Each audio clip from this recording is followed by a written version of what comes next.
बिस्मिल्लाहिर्रहमानिर्रहीम। अस्सलाम वालेकुम दोस्तों। आज का जो मुझे सवाल रिसीव हुआ है वो ये है कि बिजनेस करते हुए अगर नुकसान हो जाता है या बिजनेस की सूरत में लॉस हो जाता है तो इस सूरत में भी हमें टैक्स की अदायगी करना होगी या नहीं।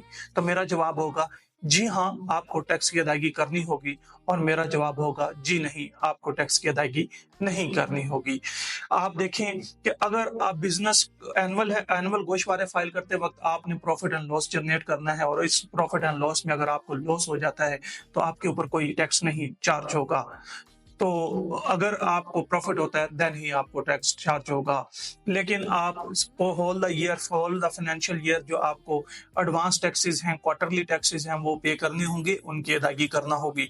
और जो मिनिमम टर्नओवर टैक्स है वो भी पे करना होगा। लेकिन जो आपको लॉस हो गया, लॉस के ऊपर आपको कोई इनकम टैक्स नहीं पे करना होगा। इनकम टैक्स उसी वक्त होता है जब आपकी इनकम जनरेट होती है। सेल आपकी इनकम नहीं होती। सेल में से एक्सपेंस माइनस करके जो आपकी नेट प्रॉफिट आता है उसके ऊपर टैक्स चार्ज होता है। बहुत बहुत शुक्रिया।